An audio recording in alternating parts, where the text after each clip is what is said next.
Hey, Brian. Hey, Elliot. What's the talk of the table? Today, we are sitting down with Tyler Crumrine and Austin Walker. Tyler is the founder of Possible Worlds Games and the Emmy Award-winning designer of Beak, Feather, and Bone, Details of Our Escape, and, my personal favorite, Scene Thieves. Austin is the host of the beloved actual play podcast Friends at the Table, also the co-host of the Star Wars podcast A More Civilized Age, and most presciently for today's conversation, the designer of Realis, an innovative new TTRPG that is being published by Possible Worlds Games. Tyler, Austin, welcome to the show. Thanks for having us. Thank you so much for having us, Brian. You could have a career as an announcer at sporting events. Mm-hmm. I would love to hear you tell old people in a theater to unwrap their candy now before the play starts. Just really a command of the intro, get them out of the way. Yeah, I was wrapped. I was ready to. I thought there might be more people to introduce. I was just ready, just more introductions. You know. Oh, I've got more. Oh, we can do more. Yeah, I'll do more. Elliot just keeps cutting me off. Yeah. He does have a great voice for radio. I've got a great face for radio too. Let me tell you. Hey, buddy. It's so great to have you both on. We've been really excited to talk to, honestly, Tyler, we've been friends with you for a little bit and love talking about Possible Worlds Games and your big announcement of this slate of 12 games over the next 3 years that you're going to be publishing. And Austin, having just read Realis and reread it this last night, this game is so fucking cool. Thank you. Yeah. I appreciate it. I'm happy to have it out there. I'm happy to have people getting to see the stuff that has been bouncing around my head for years now. Yeah, and it's been really encouraging, too, that it's been a couple of months now since that Ashcan came out. And as exciting as it was to have that very early adoption, all of the people that were like, oh my gosh, this is great, day one, getting in on it based on the fact that, they either like the stuff that Possible Worlds does or they like the stuff that Austin does. But to see people continuing to discover the game and recommend it to friends and running their own campaigns and creating custom classes and hacks and things like that, it's really encouraging, even just as creators with reputations in the space to see that we're not kind of coasting off previous work. This is something that people are meeting and engaging with on its own terms, and really it's resonating with them. For me, the moment where I knew I had made the thing I'd hoped I had made was the Moon Jam. There was a jam over on itch.io hosted by Ham Bone. Shout outs to Ham Bone. Shout out Ham Bone. And there were 51 entries, which is way more than... So for people who don't know, moons in Realis are sort of locations or settings that have a number of sentences, which are really broadly sort of like aspects or something in Fate. And they're really flavorful and they're really mechanically interesting in the way that they can be used by both players and GM, and in the way that they can create a place in play. They don't come pre-written necessarily. The GM might have some, but players can spend a resource to create their own and add them to the moon. And they cover a whole location, whether that is a literal moon or a space station, or sometimes they can be a sub-part of a moon, like a dungeon. And so some of these had more than one moon also. So some of these had 5 moons. And so total, I think there's probably 60, 70 moons out there just in fan material, not only the 3 that come in the Ashcan. And of course, there'll be more in the full release when we get to that. But that was oh yeah, good. People get it. This is when creating Realis as a game, I had to be very careful about not over-focusing on quote-unquote content and making sure that I spent a lot of time on design, and including that content needed to be designed sometimes.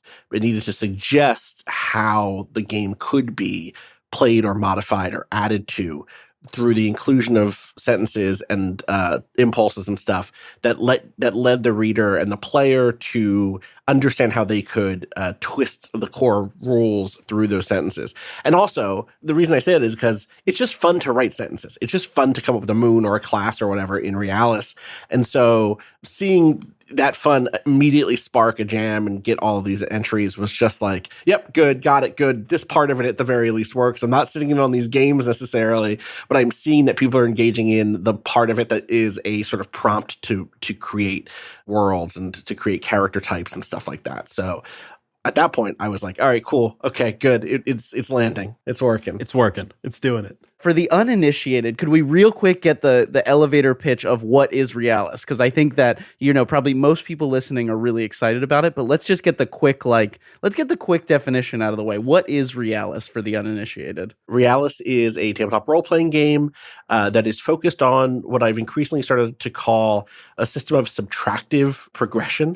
Nice. Characters begin with big, bold, archetypical sentences, a set of them that define what their character can do. Think of those like skills or attributes in another game, but here they are short sentences that are always written with an always. So, for instance, the Berserker has "I always kill my foe." Actually, let me do one that's not about killing, because I think that's fun. I had to explain this to some people recently, where I was like, I don't want to lead with the one that I always lead with, which is "I always kill my foe," because that one is so. People have a certain idea of what a space fantasy tabletop role playing game can be, and so instead of that, let's go with the pedagogue, who is a sort of annoying teacher. The pedagogue has the sentence, "I always get my point across." So if there's a situation where in the story where you wanted to convince someone to break up with their bad boyfriend, the pedagogue could say, "I'm going to lay out my argument for why you should break up with your bad boyfriend," and use "I always get my point across." Now, you're using that in the place of like a persuade skill or something. In Realis, the way it works is the person who's acting says the sentence that they're going to use, and then the person someone who doesn't want that to happen can try to counteract that action, right? That sentence, by suggesting their own sentence. The defender wins on ties. At the beginning of the game, most sentences are +0. They're +0 sentences. And so someone else might use the sentence, "I always find the story." Let's say they're a news hound. There's kind of journalist type. So the pedagogue character says, "I always get my point across. I'm arguing you with reason and facts." But the news hound says, "I always get the story." And so I realized that you're not arguing with news and facts. You're actually reflecting some deep trauma from your past. I can see through the thing that you're doing. Now, over time, as you fail, you mark those sentences, and they get to a point where they're called primed. After they failed 3 times in the rules as written, you can realize them. They go from being a +0 sentence to a +1 sentence, which seems additive. But the reason it's subtractive is at the moment that you do that, you have to add some sort of falsifiable clause to the sentence. You can't just be, "I always get my point across." It could become, "When talking to someone one-on-one, I always get my point across." Or, "When I have gathered information first, I always get my point across." Or, "When I'm talking to someone from the Lyceum," or the Zvezd Lyceum, my own proper noun's getting the best of me. Like, okay, inside of the small subgroup of scholars, I always get my point across. And then that happens multiple times. So by the end of the game, what you have is a character who used to be able to kill everything on sight or always get their point across. But now they need certain circumstances to use that ability. Maybe I always get my point across when talking to a friend one-on-one at night. And so suddenly you need to start like building with the rest of your set of sentences, which also includes certain things like ephemera, which are special objects or alliances or kind of temporary bonuses, bonds between characters, your group, your band has a sentence together. All of those things can help you kind of conspire a moment for your very powerful sentences to come into effect, right?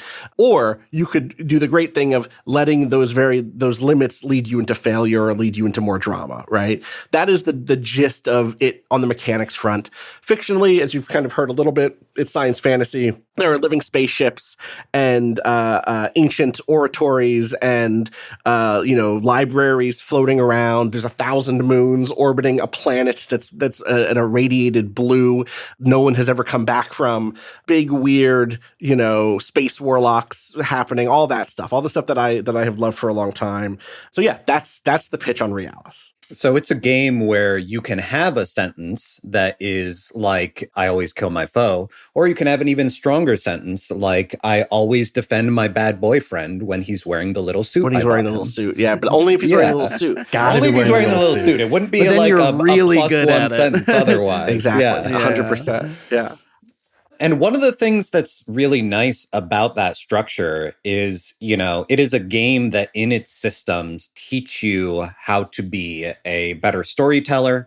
In some ways, like, teaches you how to be a designer too. I think part of why we saw that initial Moon Jam is that it's not that hard to wrap your brain around, like, okay, so as it becomes stronger, it gets more specific. And so that applies to the moons that people are creating too, where they might have like a basic sentence for their moon that is, lost items always come back or something like that, which might be a +0 sentence. Or you could have a +1 sentence that might be like, under the cover of night, danger always looms, or, citizens of this moon always do this thing. And from a storytelling perspective, it also guides people into becoming more specific in how they think about their character. And, making sure that as the story progresses and as the story kind of narrows in on what it is that your GM cares about, that your players care about, their characters are also going to narrow in on like, all right, what are you capable of? What kind of situations do you want to put yourself in to have the greatest amount of success? This is the subtractive part, right? Just to be clear, because I kind of said that and then moved past it. But like, certain types of sculpture are subtractive. You start with the marble block, you start chipping away at it, you shape what was already there, this kind of big, bold thing, into something smaller, more discreet, more specific. And that can happen with characters, but also, as Tyler, like you're saying, with Moon, some of my favorite moments in playtesting have been when something changes about how a moon works because a moon sentence gets primed and realized, right? Let's say like the moon is like, the moon's name is Bala. I'm making this up, and it's like Bala citizens always throw parties, and then like, but it realizes eventually, and then you add like, after a war, Bala citizens always throw parties, or at night, or on, when there's an eclipse, and suddenly you've limited the sentence in this really narrative way that will stick with the group forever, and it also makes it so you can't just use it all the time, right? And for me, this is like part of the thing that I think has been, it's a thing I don't see a lot of in other games, and it's a thing that I kind of zeroed in on as like, oh, this is how this is, to go back to Tyler's point of like, the game hopefully making people, maybe not better storytellers, but learning how to tell different stories, which maybe that's technically making them a better storyteller. A lot of real stories are about this sort of increase in limitation, that you might gain strength in certain ways, but it means cutting yourself off from other things. Some stories are about that, doing that temporarily. I've always shouted out With Great Power, the tabletop game from the original version. I haven't played the more recent release. That's all about kind of like superhero stories where, in this story, Peter Parker is really interested in his career and his relationship, but his web slinging is like diminishing because he's trying to really focus on his Peter Parker alias. And then other times that stuff suffers because he's really giving it to the streets as Spider-Man. That's a game about that stuff going up and down. But there's also other stories that are about this sort of long-term, slow shaping of a person into a different type of person than what they used to be. And that doesn't happen through the accumulation of new abilities, right? Like the way that, let's say, Frodo changes over the course of Lord of the Rings is not that he gets like +10 in sneak by the end of it. He diminishes over the course of that story. He starts as this boisterous person, and then by the end he has things like, when I am with Sam, I can always do blank, right? Or when the objective is in sight, I can always do blank. And I wanted to capture that part of stories. Berserk obviously is the primary inspiration for me, and I think a lot of people eject from that, or they watch the anime, which ends like very early on in it, before that sort of work starts happening. It ends at the trauma. It ends at the trauma. It ends at the the thing that is the impetus for the entire rest of the story, which is, how do you get over trauma? Yeah, how do you grow? How do you realize yourself after having been primed by trauma? And I think that, like, to what you said, I agree that it doesn't necessarily make people better storytellers in a, like, capital B sense. But I do think that there's something unique about this system that it makes it hard for you to just kind of play like Fantasy Brian or Sci-Fi Elliot, because you are thinking of a character that has their own kind of like very fixed motivations and skills that like maybe you start at a place that it reflects, things that you care about or something like that. But your character is going to become more and more their own thing with their own motivations. So it gets you to kind of think in that storytelling sense of like, all right, it doesn't quite matter as much what I, Tyler, would do in this situation. And instead, I'm thinking about, like my character Franz and, what are their motivations and how do those motivations impact what they're actually able to do at the table. I've got a big thing about like on ramps and like activation energies for getting into new tabletop role playing games, because it's often such a big lift. And this has such a built-in way of doing that, both from a world building perspective and a character building perspective of like, you know, let me just pull up a class here. So the esoteric, reading just that word, I have a vague I know what esoteric means, but I don't know what that class is. I read four sentences of, I always amaze with my mastery of the magical. I always bring my collection of mystical curiosa. I always have the ear of a potential patron. I always play with forces beyond my control. That's such an easy on-ramp for me. Like I can get into that. And then throughout play, where you're really starting to learn and understand what a character is, then you're shaping. Whereas a lot of games ask you to do like, have a clear definition of your character and like, you know, have that finished Michelangelo sculpture before you even get the block of marble. Totally. Or you go the other way, right? Because the other thing that this is in conversation with for me are belonging outside belonging, no dice, no masters games, obviously Dream Askew, Dream Apart. Those are games in which you have a set of moves you can make with tokens, and then they stay the same for the whole game. And generally speaking, when I've played games in that style, they have been one-shots or, you know, one arc, you know, multiple play sessions, but you're recording a single arc of that character. There's no sense of progression in the way that we talk about progression in tabletop games, and I don't. That is not to diminish that game. That game is incredible. I think that many of the games that have developed off of it have, and some of them do even have versions of progression. But I wanted something that really asked players to think about how their character was changing, not how they were. Progression is almost the wrong word. I'm not asking how are you progressing in a sort of linear upwards momentum growth, you know, way. I'm asking how are you changing, right? How are you becoming different than you were at the start of the thing? You know, the thing that happens at the very end of a character's life, after they get to a +3 sentence, the idea of adding a fourth, you know, clause becomes really unwieldy.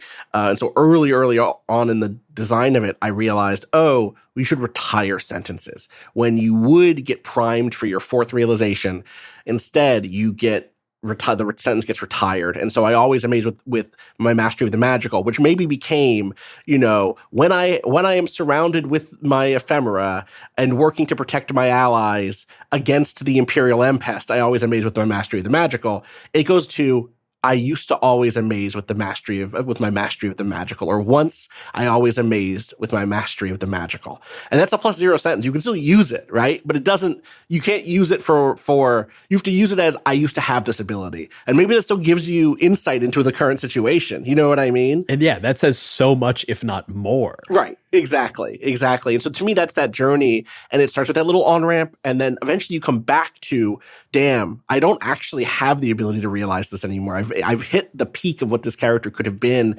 And now, having failed one last time, I return to this other thing that is no less active in the world, but is different than where I was a moment ago. And I find that that's also something that I don't see a lot in tabletop games, is the idea of the rise and fall of a character, right? The idea of like, well, sometimes characters, and this is all over stories for people of all ages, right? The idea that like, there's, again, certain genres where you just keep going up, right? If you're going to be the martial arts master on the top of the mountain, maybe you just keep going up, right? But for many stories, you become the best wrestler in the promotion, and then eventually the wounds start to wear on you. And bit by bit, you get worse and worse and worse. You know, you've been climbing the corporate ladder, and then finally you meet a rival who takes you down a peg. You were once the great king, and now you live in diminished form. You still sit on the throne, but your voice does not have the boom it once had, for instance. Boom, a word that has been taken from us by the Costco guys. I can't say it without being annoyed by the terrible world that we live in. But anyway, like that sort of arc is something that I've also not seen represented outside of there are of course games that do this, right? I think even Blades in the Dark's use of stress and trauma can fit into there. A lot of Forts in the Dark games have that thing around personality and emotion and psychology, but rarely is it okay. Now you can't do the thing you did 4 sessions ago. It's past you've moved past that part of your life, you know. I love when a mechanic is like such a beautiful abstraction of a thing in real life, and I feel like, you have abstracted the requirement of a human life to make choices. It's just like, there's this abstraction of the fact that there are sentences about me when I was a teenager that now are way more specific. It's like, I like art. And it's like, now it's like, I like making art when it's game design, in a very specific way. You know what I mean? That's just for sure. And I'm not as good as the other art practices that I've put aside, but I'm way better at game design. It is just I don't have a question, but it's a really beautiful abstraction of this idea of getting older and choosing paths. And that doesn't mean you're worse off for it. It's you just are you're getting better at this very specific kind of doing it. And I should say, what you get good at. I don't think that that's necessarily the only way for real life to work. Right. You might pick up painting still, Elliot. You could go become a different artist in real life. I don't believe that that's the case in real life. But Austin Walker is not penning this game as Austin Walker. This is a game written by people inside of the setting itself, and they have a perspective about how the world works and how people work. They believe this is the reality that surrounds them, and they're representing that in a game to tell stories with each other. The word rights are a faction in the game. They're not. I don't think that they're actually represented as a faction in the Ashcan, but they're in the full text, the current playtest document, and they see the world a particular way. And that's what this game represents. We'll see how it goes. One day, I know how some other people see the world. I know how some other groups understand how the setting of Realis function, and they see it a completely different way. So I would love to one day have the time to develop that Fascinating. There's a line at the end of this game that I think encapsulates the entirety of how excited I am about this game. And it is, as we see it, the value of this game is the ease at which you can make it yours. And I've never read a sentence at an end of a game that I so thoroughly saw throughout the rest of the text. Every single bit of this text is devoted to that sentence. And then to have it summed up near the end of the game, I was like, boom, bold, highlight, that is going to go in the interview. It's funny, Tyler and I had a lot of conversation about, so that's at the end of a page called Customizing Realis. And, this is a pretty hefty book at even as an Ashcan. It's 120 something pages. The bulk of that is the game, right? It's 50 pages of rules and then 50 pages of classes and then 13 pages of GM facing content or something like that, right? Maybe it's a little bit different, but something like that. And we had a conversation that was do we want to include, or there's a lot of this stuff that I'm still writing is more guidance on how to play and run the game. It's things like, how do you customize Realis? It's some house rules suggested and stuff like that, or potential variation rules and stuff like that. And so we had a conversation, Tyler, that was how much of the stuff that's kind of in bullet point format right now in the playtest doc should I punch up and put into this Ashcan? And we kind of went back and forth on it. I think we both kind of could feel out the arguments for both sides. It wasn't like you had one thought and I had one thought. But then you suggested, Tyler, you were I think you can get away with just this one page that ends with the call to action, because the game suggests ways to hack it itself or to make it your own already. And so you can just leave it there. We don't need in the Ashcan to have 5 pages of optional rules or, here's how to diagram a sentence. The game does that already, here's how to build an NPC. Now that's stuff that I would love to revisit for the full release. But I think, Tyler, you were 100% right. Obviously now, Brian having called it out, that was the kind of the period to end that section of the game on. Well, let me be clear. Yeah. That was not a period. That was an exclamation point, right, my guy. Yes. Yeah, I think that it makes me think back to my days in theater, because I worked as a literary manager and dramaturg for about a decade before the pandemic kind of forced a career shift. That and the success of Beak, Feather, and Bone just kind of naturally leaning into that. But when I was doing dramaturgy, a lot of that is new play development. So I was doing a lot of editing for plays the same way an editor would do that for a novel. I also would do a good bit of book design, both for a small press that I started and ran called Plays in Verse, two words, plays, inverse, where I would publish experimental theater that usually wouldn't get distribution because it was so weird.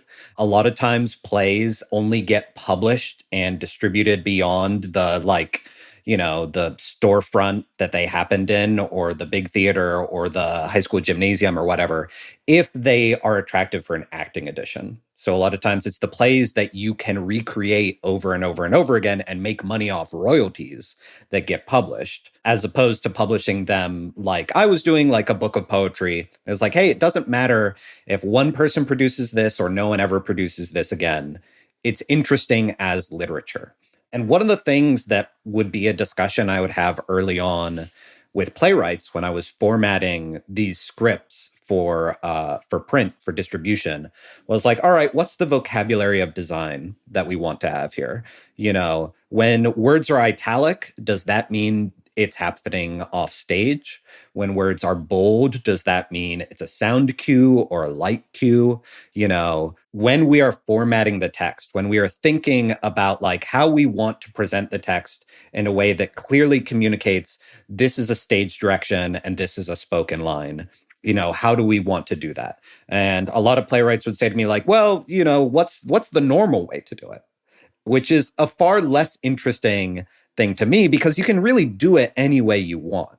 And as long as you're consistent about it, as you read a play, it's going to teach you how to read it. As long as you are kind of give some upfront notes and then are very consistent in your vocabulary of design, by the end of the play, like it's going to be an immersive experience where you're just kind of scanning the page and it's going straight to your mind's eye. And then in experimental theater, if and when you break those rules, precisely because you've been so consistent, it'll really stand out of like, hey, this is an intentional choice being made. This is not a typo. This is not like an error on the formatter's part. Like, I understand how this works on the page. And so now that it's doing something different, I should pay attention. And I think that the design, from a gameplay design perspective, but also as I was doing layout on the text itself, part of that work, especially for something that is like an introduction to this game, to this world, but is also meant to be a functional text. This is not just us saying like, hey, here's a taste and wait for more, if you're interested. And there is going to be more, but this is enough to run a campaign. This is enough to like fully engage with Realis, not just on the starter level, but like through those sentence retirements. And because we were so aware of like what we were trying to do and what our priorities were and what we wanted to communicate to the players in every other part of the text, that once we got to that kind of like GM guidance, hey, what do we need to flag as exceptions to the rules type thing, a lot of that work had already been done for us, because it really was just kind of shouting out, one, here are like the few kind of things that we might not have covered. And two, like, hey, this is a permission structure for you to break the rules and make this game your own. It is not like against the spirit of the thing if you see a way that like tokens are used or sentences are realized and you decide that something different works better for your party. In those cases, I would just encourage someone to be consistent, be a game designer, and don't just like fudge the rules when it's convenient. Like, find the style of play that works best for your Realis table and be like, okay, in our campaigns, our house rules are this. And the game does a lot of that already. Yeah. There's a play group that was a playtesting group that, for instance, I think still chooses a different point in time when tokens get spent. So as written, so player characters, I guess players have tokens that they can spend to temporarily boost the reality, the rank of a sentence from a +0 to a +1, from +1 to a +2, etc. The tokens can do some other stuff too, including adding new moon sentences or using moon sentences. As written, the actor has to say whether or not they're spending their token when they declare their action. So if you say, I'm going to smash that bug knight into the ground with, I always have an exotic weapon or whatever the hell, but whatever the duelist sentences is. I always have like a special and distinct sentence. Is that what it is? Or special and distinct weapon? Yeah, I always wield a beautiful and distinct weapon. That's what it is. Let's say you want to do that. but you don't know what the Bug Knight's sentence is that they're going to try to, counter you with. You might go, ooh, you know what? I'm going to spend up the token to get it up to +1. I know that there's a group where they wait to spend tokens for the actor until after the counter actor declares their sentence. So that the actor can then go, ooh, that sounds like a +1 sentence to me, or a plus whatever sentence. I'm going to try to boost it to beat it. And that's like just a different tonal space, because it gives authority back to the actor. It lets the actor, the person who's acting first, have a lot of extra power in any sort of exchange. It takes a lot away from the person defending. And the way the word rights see the world, the defender, the counteractor, passivity has preference. Like the world is biased towards the person acting second, not the person acting first. And so that's why the rule is that in the book. But if you want to imagine Realis a different way, you can just do it. And they do it and they like it that way. And I'm happy that it works for them. And I have that is such a clear, good, universal rule that and it works the other way too. It means that GM characters and moon sentences, when the GM is spending them in faction sentences, get their, I guess they don't actually have tokens, but as the actor, they get to know what the response is going to be in the same way, right? So there is, as long as it's kind of a universal application, I think it makes sense. I do still get a lot of people DMing me or messaging me on Blue Sky or leaving comments that are like, would it be okay if I did this? And it's like, I'm not at your table. You could do whatever. Sometimes the question is more like, will this break anything? And I try to answer those as definitively as possible. But I have definitely had people been like, is it okay if I give people 2 tokens? Yeah, awesome. Go for it. Let me know how it goes, because I haven't done it, or there was a moment where the people had a lot of tokens, but it was a completely different design at that point, basically. But all right, you tell me how it goes. I'm excited to hear about it. You don't need my permission. And I think there's a difference between a game that in those GM guidance sections kind of apologizes for itself and says hey, so this might be a little hard. So if you and your little, your little friends don't want a game this harsh, then here's a way to change it. Versus a game that is just clear, concise, and says, outright, these are the rules of the game, but also, it's out of my hands as soon as you have it. Do what you want. There's a confidence you can feel in the text as you read this game. I want to talk about the page 103, which is running Realis, that has a thing called the only unchanging rule. And what I love about this section is that it is so, as Elliot was saying, so confident and clear in what Realis is. And it kind of says hey, if you're used to an oppositional style of play, this isn't necessarily the game. Here's what Realis is. Here's where its strengths are. And then the line at the end, which I also love, and I'll just read verbatim. Thus, this is the first sentence and the only sentence a GM must never, ever change. I always play with and not against my players.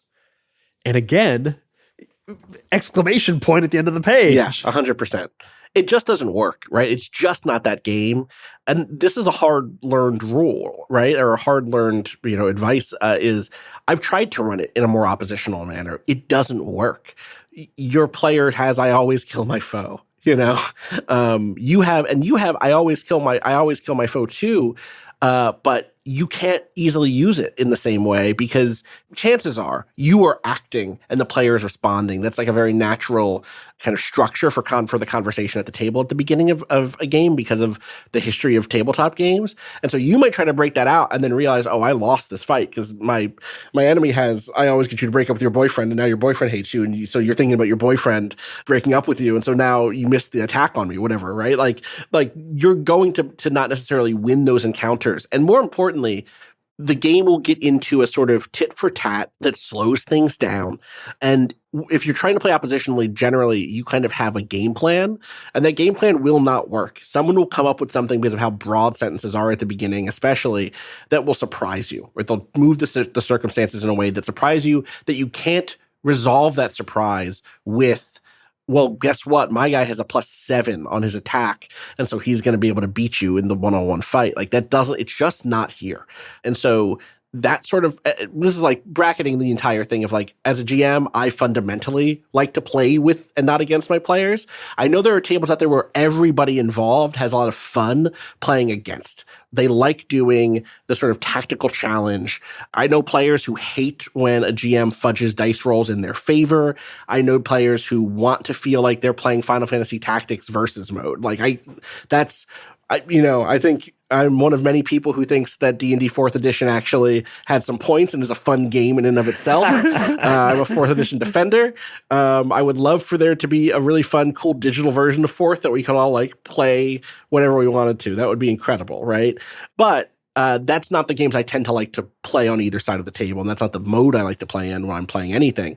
And so it's kind of natural that I made a game that fits that mode. But as I tried to play it in different ways, I learned really quickly oppositional play is not as useful as kind of collaborative play with this set of, it's not as valid, it's not as viable as the sort of collaborative play and storytelling, to the degree that, there's versions of this document where I tried out using dramaturg or using editor as the word for GM throughout, because I think that's much closer to what the role is than other visions of what the GM is. In the end, I ended up going with GM for ease and, straightforwardness. I think, Tyler, you and I might still have conversations about, do we want to rename certain things like PCs, and there's some benefit to it in terms of pushing the character of the book.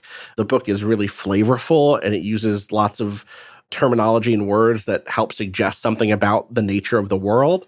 But I also knew it was a really new thing. And I think if you're looking at something that doesn't quite look like other tabletop games you've played, and also you have to internalize that GMs are called this other thing in this, and it's not something easy like MC in, Apocalypse World, it's a little, going back to on-ramps, it's a little bit of a hard on-ramp. It makes it a little bit harder for new players to think, oh, I could play this with my friends. You've really got to pick your battles 100% in those things. It's funny, I can't talk too much about the project, but at the time that I was making Realis, I started Realis a little bit before joining a video game company called Possibility Space, not Possible Worlds. Two different possible things in my life at the same time. But at Possibility Space, we were making a game that was very interested in how do you get people on board with collaborative storytelling. It was a digital game, it was a video game. That project is completely canceled now that studio's gone. But I had spent a lot of time thinking about that dilemma with a completely different design. It had nothing to do with Realis, completely different. But that sort of being in that design space and thinking about how do I make sure the gates are open wide for people who don't think of themselves as capable of playing something like this.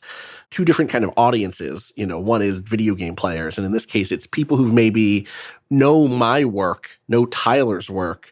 Maybe they know Tyler's work for one-shots, but they've not played a big campaign game. They've played Beak, Feather, and Bone. They've played Scene Thieves, but they haven't played something that's like a continuing, ongoing campaign. Or they know my work, but they've only played Forged in the Dark and PBTA games and D&D or something, and they've not played something that's diceless before. How do I make those people feel comfortable here? And being able to be like GMs, players, player characters, NPCs is pretty clear. I fought my battles with things like they're called moons and not locations or settings or something. Those are the places. I fought my battles by having classes named things like the esoteric, and the peregrine. And the syzygist. And the syzygist. Yes, exactly that. Yeah.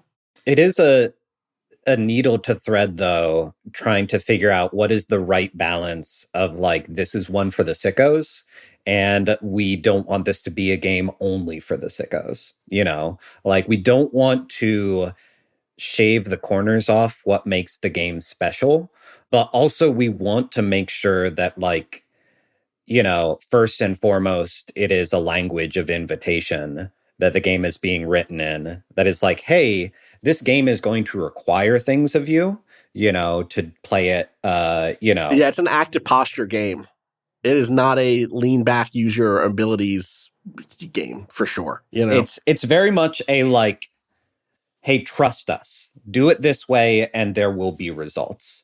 And in order for, to earn that trust from players, there's a certain amount of like clarity that you need to have. And you also need to get them right into, the like the role playing and the storytelling process and like the refining process of what makes Realis special, so that early on they see like, oh, I get it now. I get why it works this way instead of the other way.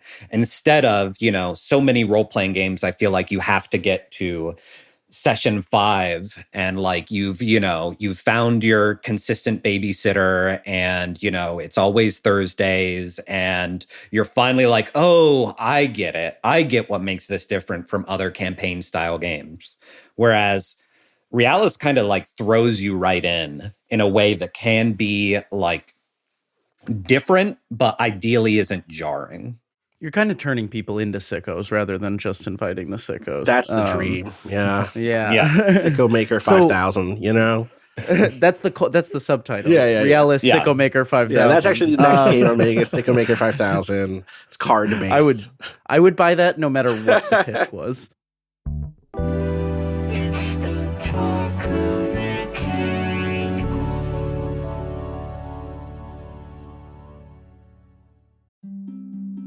Midnight Muscadines is a cozy, dark tabletop role-playing game where light and shadow intertwine in a fractured world. Players take on the roles of marmoteers, brave adventurers who journey into the untamed wildernite to collect the elusive Midnight Muscadines, craft magical jams, and protect the fragile light of Nim. Through collaborative storytelling and resourceful gameplay, players weave tales of courage, community, and the pursuit of balance.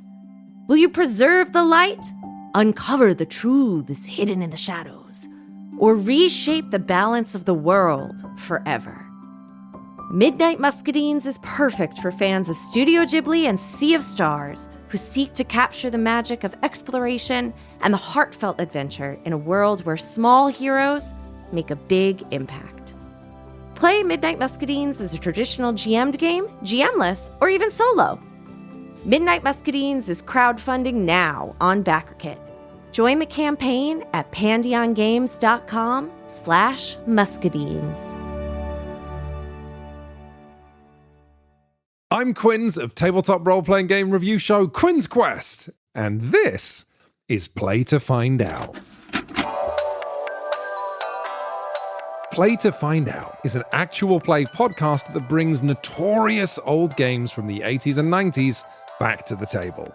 Each season of Play to Find Out, I'm joined by Emily Johnson and Rob Morgan. Good? Nervous? Yeah. You both looked at each other really concerned, like you think what's about to happen is going to be unpleasant. And frankly, I think that's rude. And together, we explore the TTRPGs of ages gone by. Our goal, to separate the TTRPGs that deserve to be remembered from those that maybe don't. I don't know, Emily. It was the 80s. A lot of people were on cocaine. We blow the dust from decrepit systems to learn how they work. Your 100 on the encounter table bursts out. Right, you've encountered a bug. Get ready.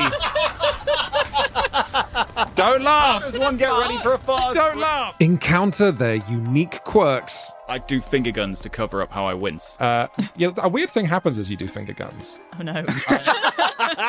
And I'm hoping that the Quinn's Quest community will join us in exploring these games too. If you this up, cannot describe to you how much your adventure ends here. Yeah, that's fair. Because the best way to learn is to play to find out. Play to Find Out is available now on the Quinn's Quest Patreon, but the first episode of each series streams for free on the Quinn's Quest YouTube channel and wherever you get your podcasts. Anyway, you failed the EarthTech roll, and you made jokes while I was doing my exposition, so you don't get to hear any more. Oh, no. Come on. I was shook as...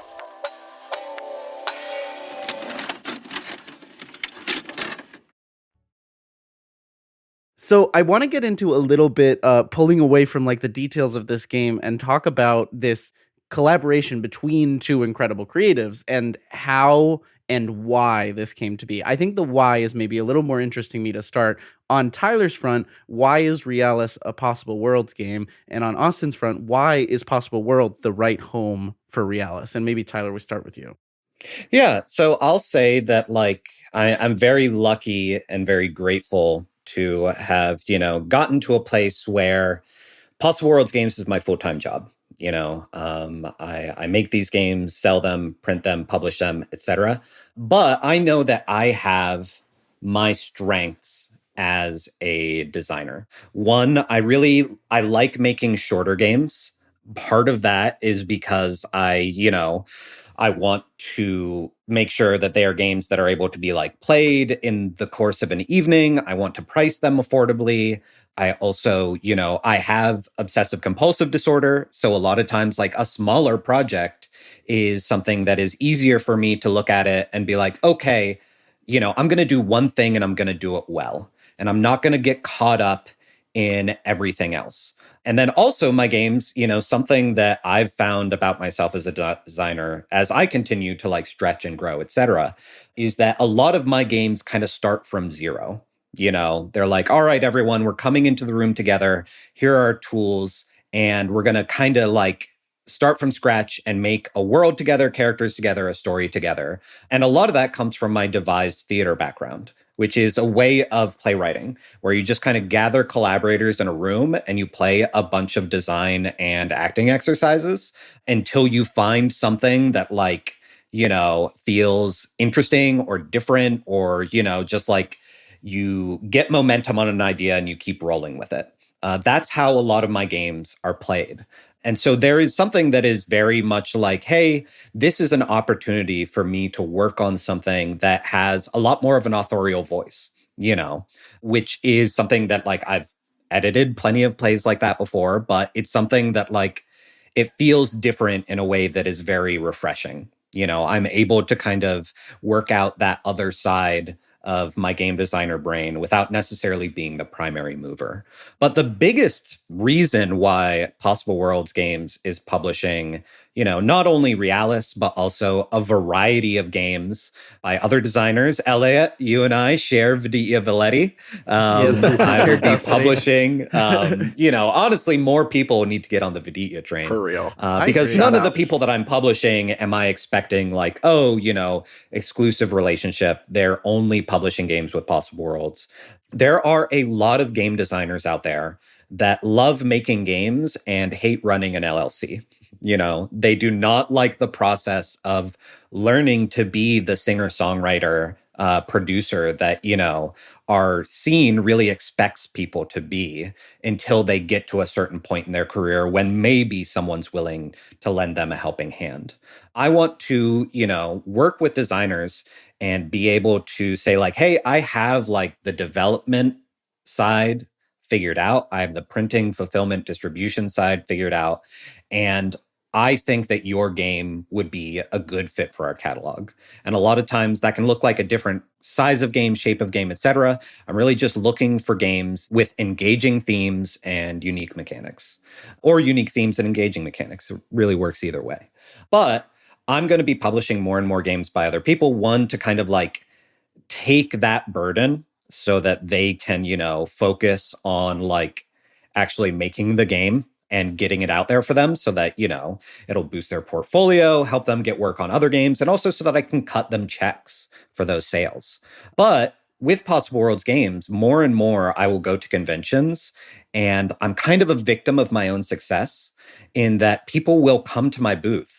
And whereas in previous years, they would be like, oh my gosh, who are you? What is this? Oh, give me, I'll take these two. And then they'll come back and they'll be like, oh, I really enjoyed playing those two games. Like, give me the other ones that you have. I would have a lot of people coming to my booth now saying like, I love your games. I'm wearing my Possible Worlds Games shirt.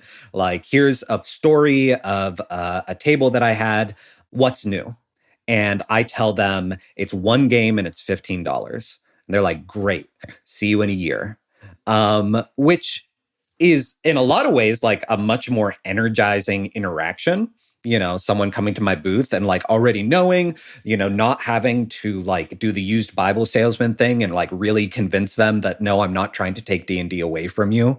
But I know that like in order for my business to remain sustainable, I can either burn myself out by making a lot more games than I have the time and energy for, or I can start publishing other people. I can build out our catalog. I can say to people when they come to my table, here's a new game by me. So if you like my previous games, you'll like this. But also, here is a game by someone that I'm vouching for. Here is a game that is aligned with these projects in this way. Like, oh, if you like the map-making world building of Beak, Feather, and Bone, here's another game that goes about world building in a different way. Or if you're looking for a campaign-style game, let's talk about Realis, things like that. But as far as the why of Realis in particular, like why Possible Worlds Games is the right fit for Realis, I'll throw that one to Austin because I asked you the exact same question when you were like, hey, so what if Possible Worlds Games published Realis? And I was like, well, what if? Which was forever Are you sure? ago, actually, right? In some ways, because the first time you asked, like, I did not say yes right away. I was like, Austin, are you sure that this is the right fit for the game?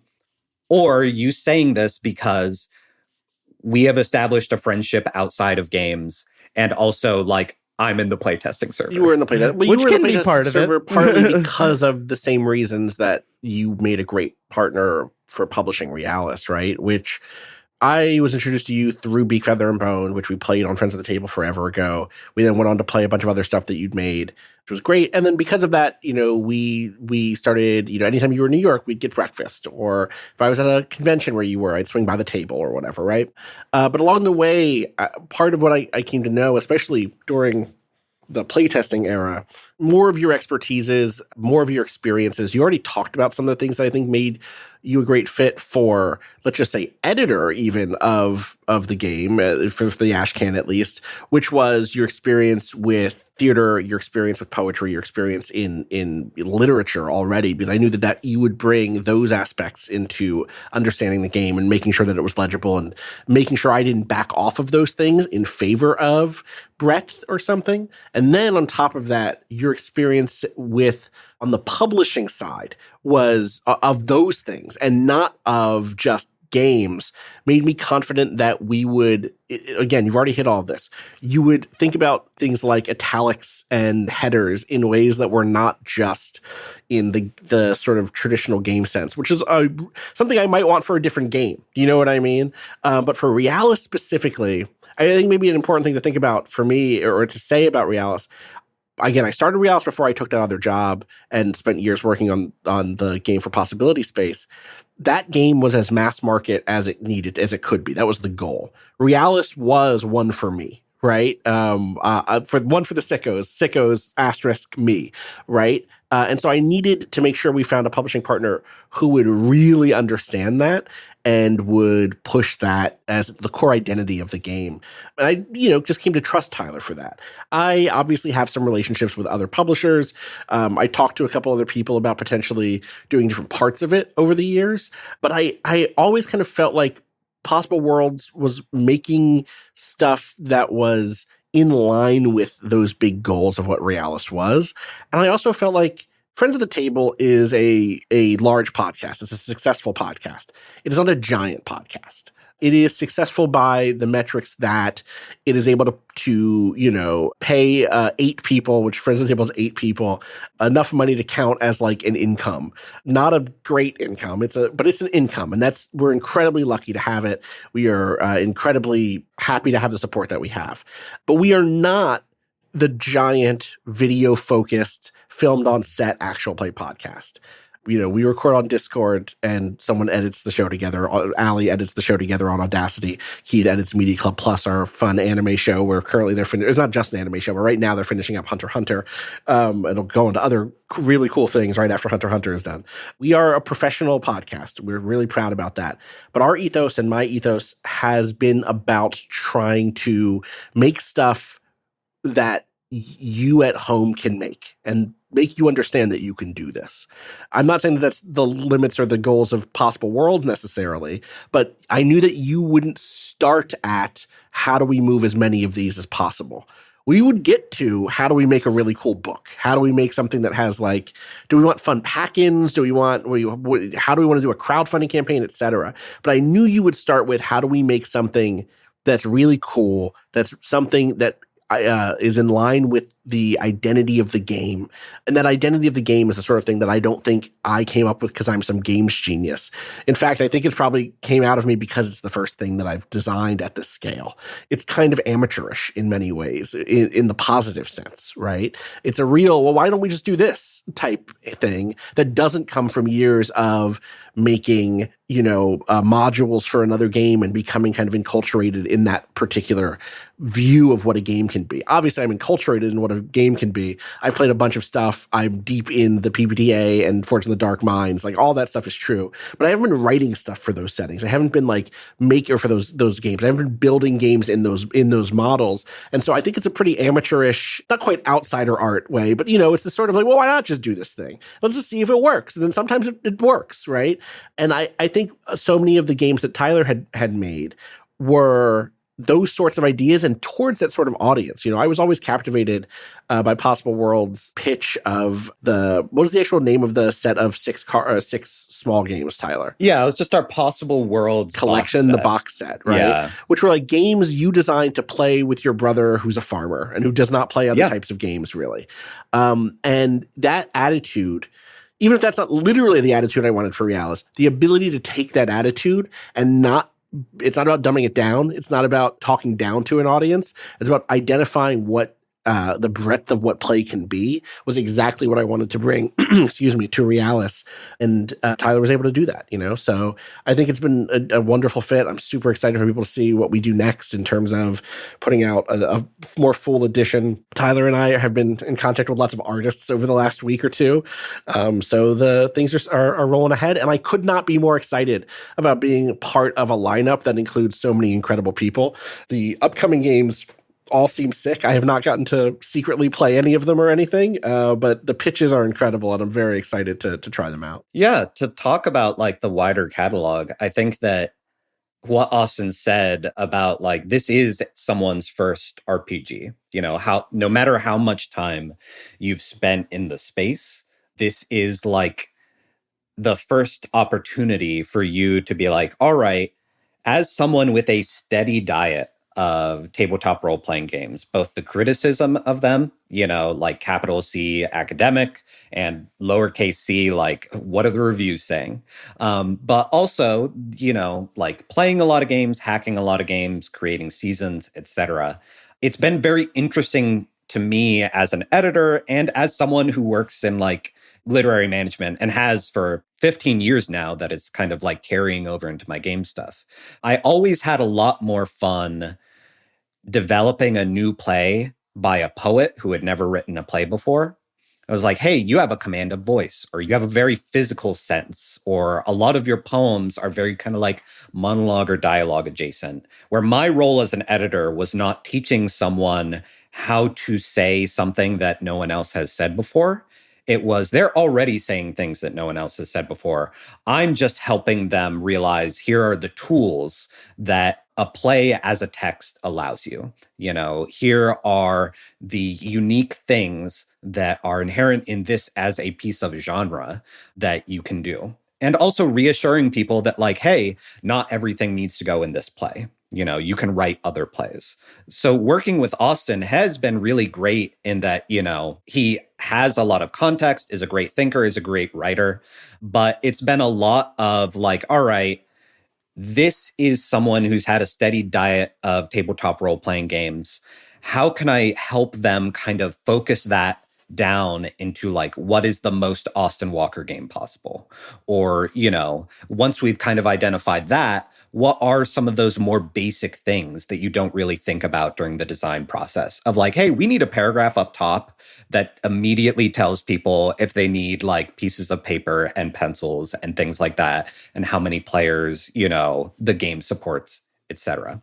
But the same way that it's been really fun working with Austin on that, I'm also going to be working on, I am working on games by James D'Amato and Drew, also of the One Shot podcasts. They have collaborated together on the game Cosmic Century Nights, which is another really cool game that is in kind of a science fantasy, milieu, but approaches things in such different ways with such different mechanics. And that, again, is really a reflection of the one-shot network, like their diet of games. You know, it is something that is very much like random generation, roll characters, like jump right in, take big swings right away. It is, whereas Friends at the Table is very much like, all right, you know, collaborative storytelling, kind of slow burn, characters change for the better or worse over time. You know, kind of the one-shot ethos of like, hey, we're going to get in and we're going to make an impression.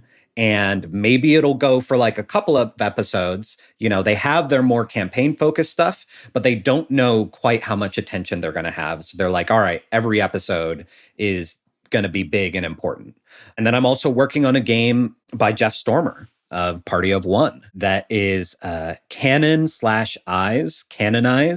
that is essentially a book club in a game, where a lot of what you do is the players will identify like what are pieces of media that are important to them or resonate with them, and they give their fellow players homework. You know, you break after that session 0 and everyone goes and they watch the TV show or they listen to the song or album or they read the short story, and then they come back, and the act of play is, you know, doing world building with those items and kind of establishing in your setting, what are all the ways that these are like secretly connected to each other? How are they all part of the same story? Or how do they reflect this larger story that exists in the margins?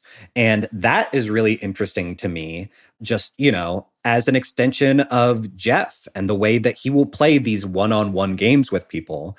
And I've said before, he is like an RPG sommelier, where he's like, ooh, this is a bottle that I've had in the basement for a long time, and I've been waiting to break it out for the one person that would really enjoy it. Jeff is so and good at it's just sometimes instead of a bottle of wine, that's like, you know, a weird like baby talk game or something. It's like, yes, you are the person who gets Binky 5000, the hot new RPG. Jeff and I just sat down to record an episode for the first time. I don't think we've ever actually been on the same thing together, despite following each other's work for years.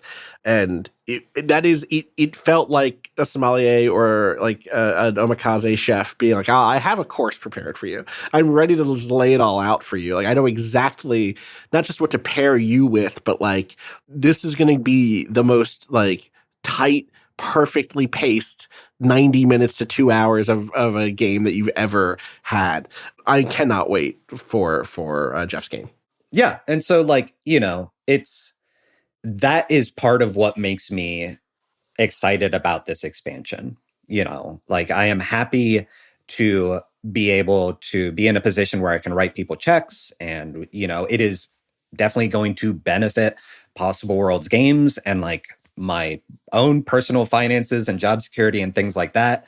But it's really nice to get back to that place of these close artistic collaborations that I had for years and years in the theater, and then really kind of lost when I started writing my own games, because a lot of how I made it sustainable at first was by doing everything on my own.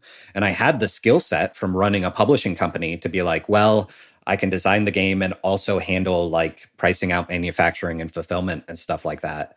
But this is the first time in a long time that I've felt like, oh, I am in my comfort zone, because learning to do conventions, learning how to like be proud of my own writing was a much heavier lift for me than being like, oh yeah, I get to like meet with Austin every other week and make this cool game that like both of us are excited about and pay artists to bring it to life.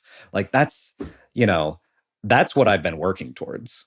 I would say that is also a big part of it is Tyler, I know how much you've been itching to flex these particular muscles again.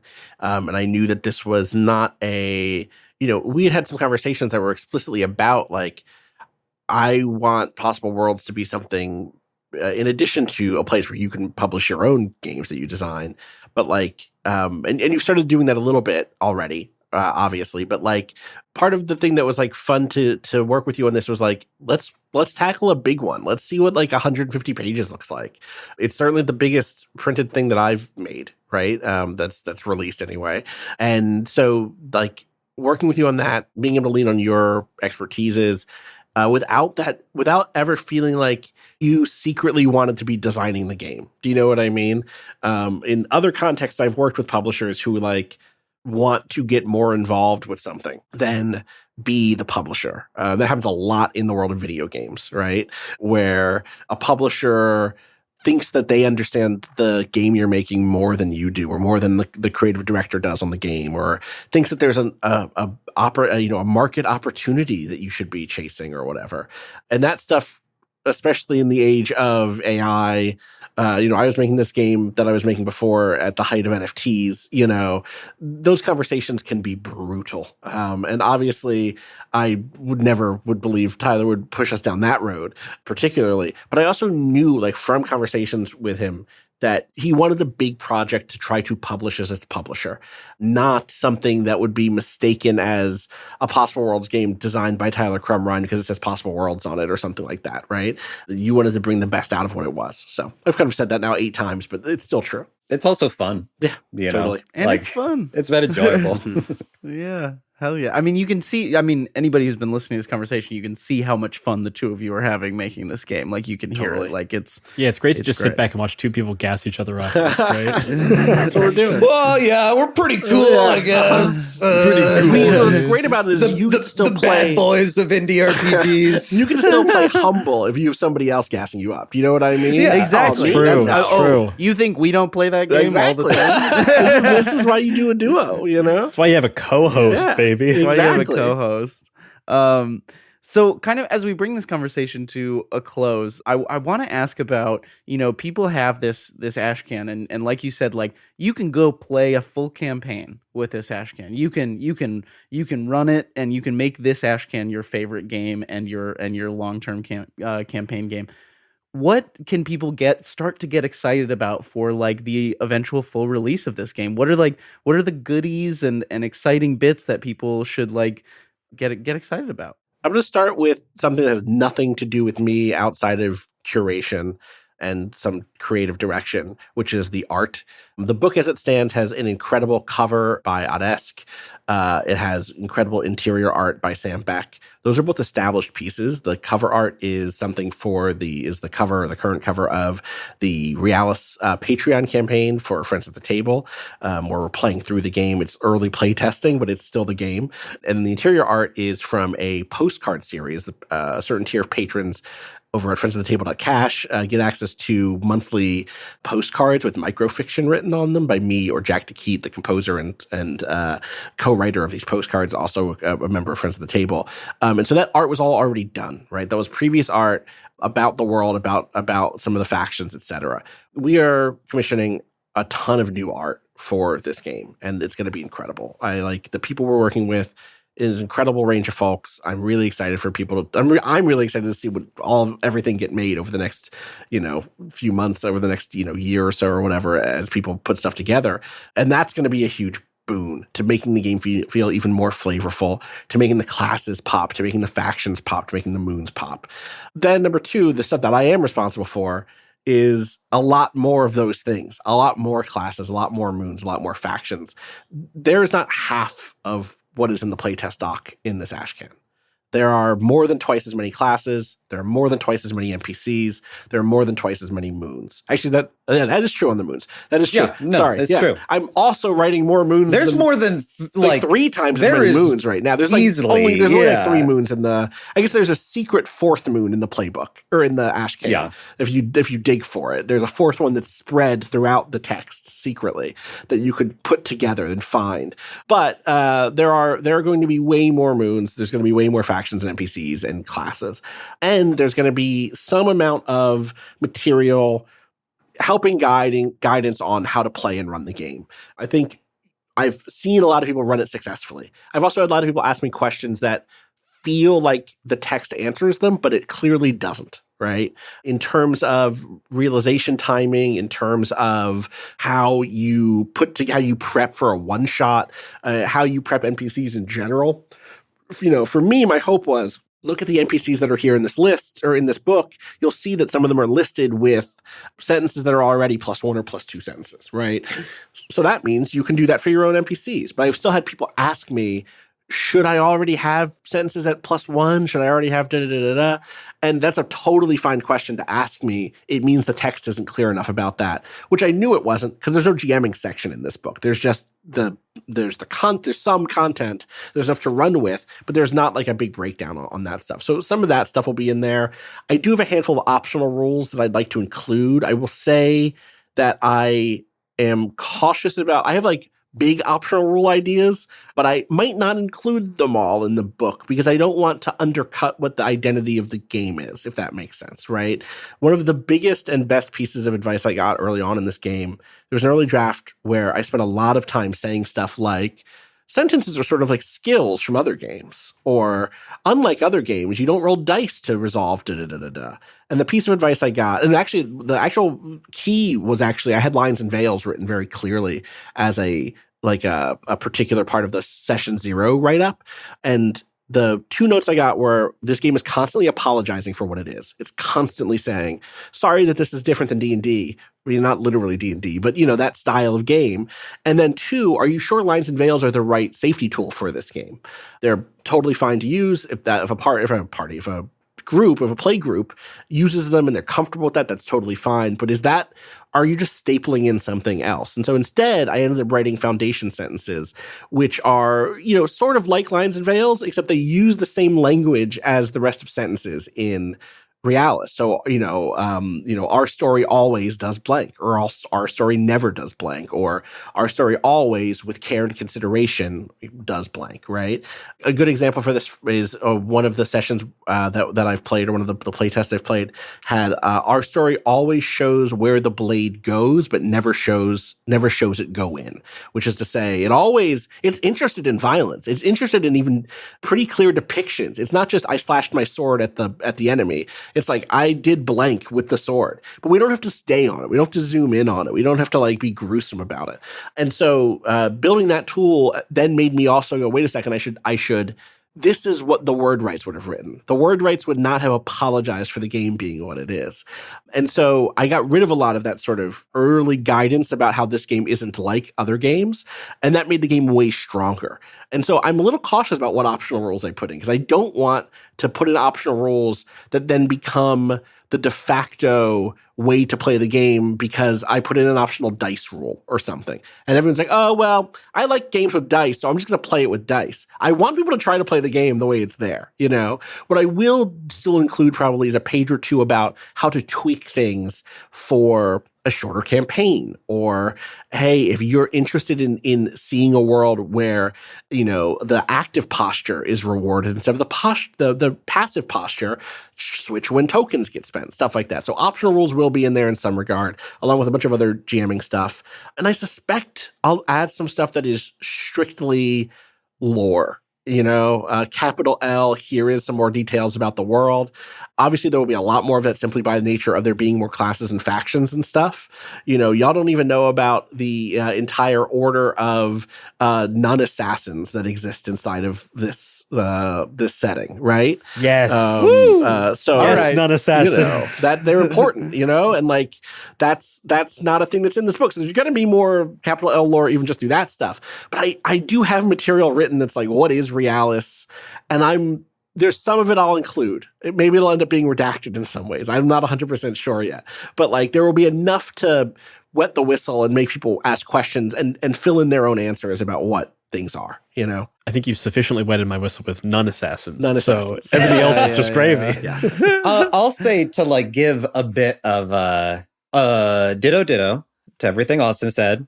But one of the things that before, Possible Worlds was even part of the publishing conversation, but just when you were kind of pitching me on the game, and as we were talking about oh, what do I like about the game? What do you like about the game?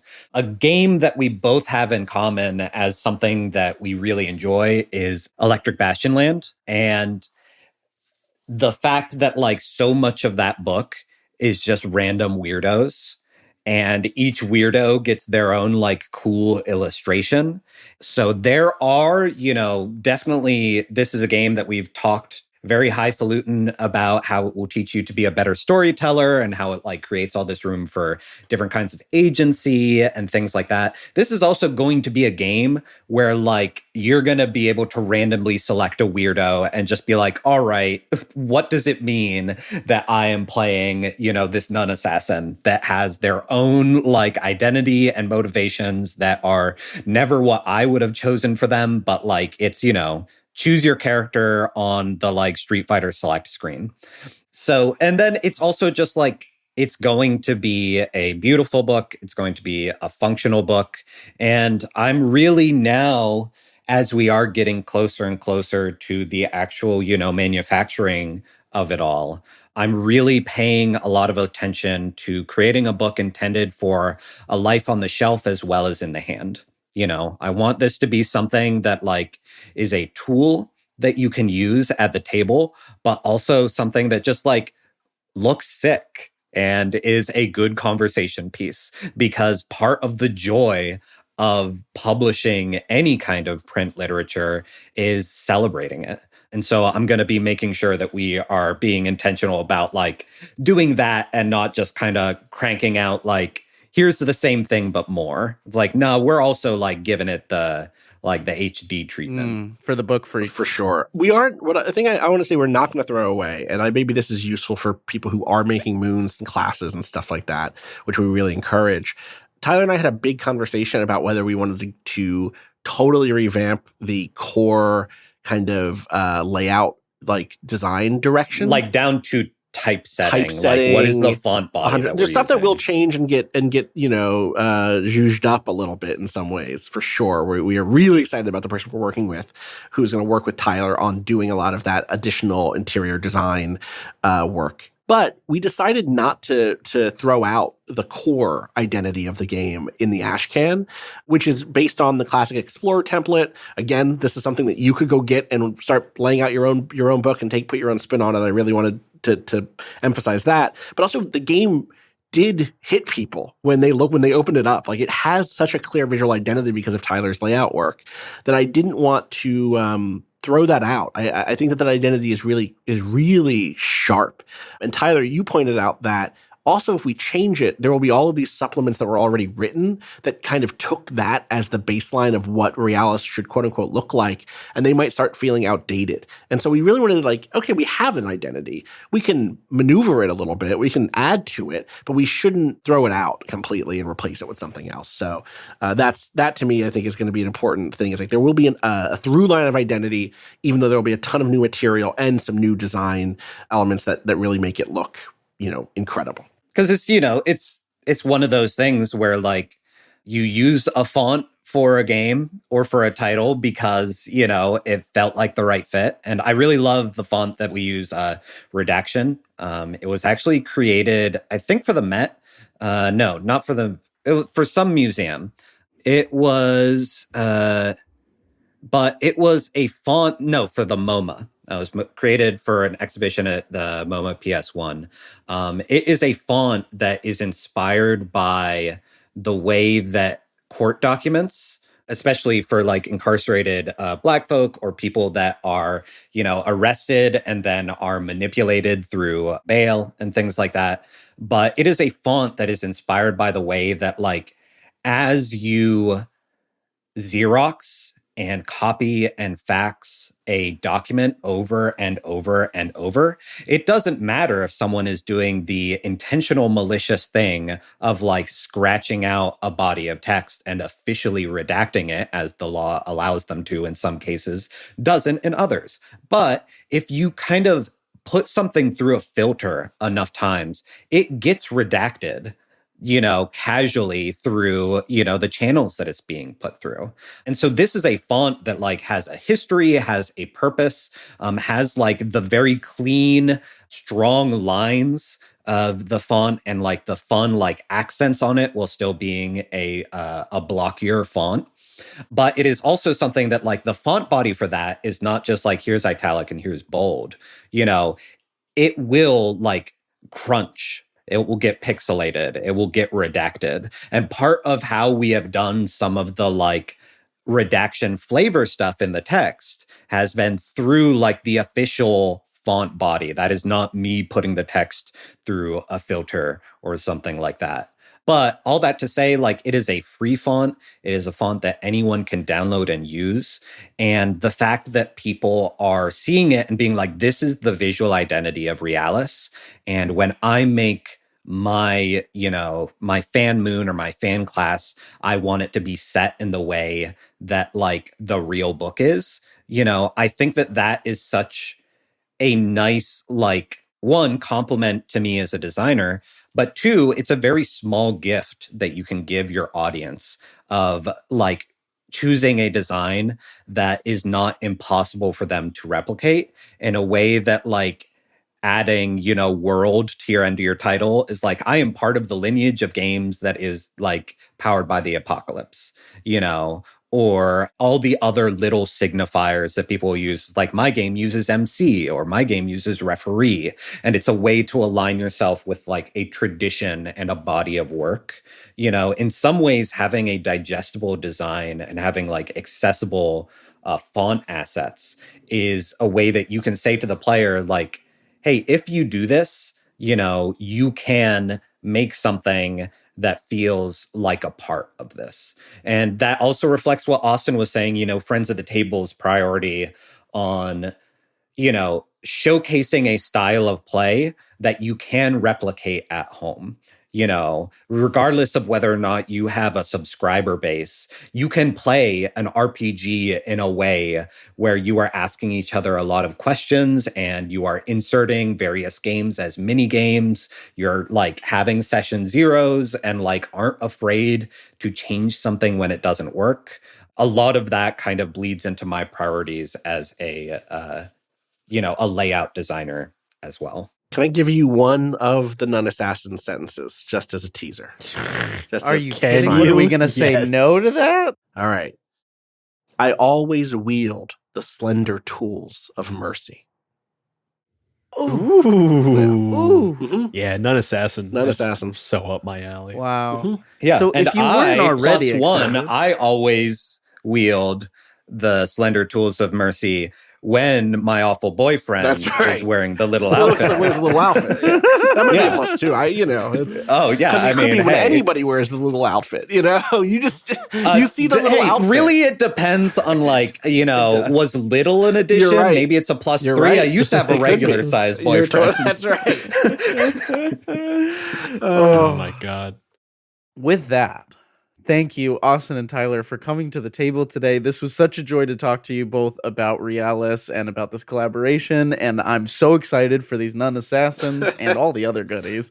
Do you want to let our listeners know where they can find both of you and where they can find and play Realis right now?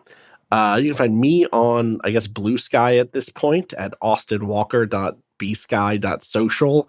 They need to have it has to get better. They gotta fix that. You can go get Realis right now at thecalcutech.itch.io, or maybe it's just easier at this point to go to possibleworldsgames.com, where you can also sign up for the newsletter, Tyler's newsletter. I'm kind of stealing your plug here, Tyler, but people should go do that. No, this is great. Because that way they can see all the other stuff Possible Worlds is going to do. And there's a big link on the front page, as of the time of this recording at least, to the Realis homepage. On that page, you can see a couple of different examples of play. Obviously we were doing the Friends of the Table series on the game. There's an intro episode that's free for that, and then another set of 4 full episodes from the current Patreon exclusive arc, Friends of the Table.cash, for the whole arc that's still coming out. And so those are all available. And then there's also, I did a one shot with the folks over at Nextlander, Vinny Caravella, Brad Shoemaker, and Alex Navarro, formerly of GiantBomb.com. I did a one shot with them that was like incredible, 4 hours long, that I think is a really great encapsulation of a multiplayer session deep into a campaign. You kind of pre-realized a bunch of sentences. So if you're interested in like what that can feel like, you can go listen to that or watch that. That's also in the Friends of the Table feed. They were gracious enough to give us the file for that. So you can go listen to that, friendsoftheTable.net. I guess one other podcast shout out. If you read Realis and you get to the end of the book and you're like, wait a second, wait a second, this is Book of the New Sun. You're doing the Book of the New Sun thing. You can go listen to me over on Shelved by Genre with Michael Lutz and Cameron Kunzelman talk about Book of the New Sun for a bunch of episodes. It's a genre fiction podcast I also do. So go check that out. And you can find me at possibleworldsgames.com. There will be links to whatever social media exists at the time as you listen to this. And yeah, I will continue to be active on, the social media of note, whichever one hates people the least. This week. But the best way to find out about stuff is going to be going and just signing up for the newsletter. I generally don't send more than one e-blast a month, but we've got a lot of games coming out, and I'm going to be talking about them in a lot of different places. But the most consistent will always be the list of people who have affirmatively said, Tyler, I want to not miss out on this thing. So go and do that. And having seen that list, you definitely don't want to miss out on those newsletter blasts, because these games that are coming out are going to be awesome.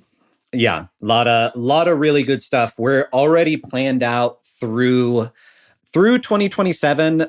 There are some games that we have not even announced yet that are still cooking. Some really exciting stuff. But there's part of the plan is also to, prove that this model can work. Prove that, it is a good idea, and it is also a sustainable thing for more people to team up and kind of publish each other's works, kind of, share their different abilities, let people use, the right side or the left side of the brain, whatever kind of makes sense for their current life, workflow, etc. I'm really impressed by the fact, Elliot, that you are publishing A Land Once Magic, which is a fantastic game. I was in one of the first playtests of that, and this is the dream of seeing more creatives coming together and publishing and promoting each other's work. Eventually, Possible Worlds Games will be at a place where it is accepting blind submissions. And ideally, if I do things right, and if, I am loud enough about the advantages of this kind of artistic collaboration, a couple years down the line, when I'm in the position to be taking more and more titles from early career designers, unknown folks, etc., inevitably, I'm going to be rejecting 9 out of 10 things that are sent to me at least. But I really want to work towards a RPG landscape where when I have to reject someone, I am immediately saying hey, but you should consider taking this to More Blueberries. You should consider submitting this to this indie press. Or, hey, there's this journal of games that I feel like this would be a good place to get this in front of people. This is not just a hey, Tyler's announced all the games that he's ever going to publish. This is me trying to be very intentional and be very loud about a kind of model of publishing and of respect between artists that you can use too, that you can also be part of that lineage of, not only making your own work, but helping to get work out there for the people that you care about and believe in and admire. Hell yes. Let's make it happen. Let's make it fucking happen. We're going to grow this industry one way or the other. I swear to God. Bit by bit. Thank you so much, Tyler and Austin, again, for coming to the table. And if you want more gaming content from us, you can check out the Many-Sided newsletter or become a member of the Many-Sided Media Discord. Both of those are linked in our show notes below. And if you want to help support this show, you can join the Many-Sided Media Patreon, get access to bonus actual plays from My First Dungeon, then cast talkbacks, as well as roundtables and additional episodes of Talk at the Table. Please rate, review, and follow Talk at the Table wherever you get your podcasts. And as always, that's what the table is talking about. Bye-bye, everybody. Bye-bye. Bye.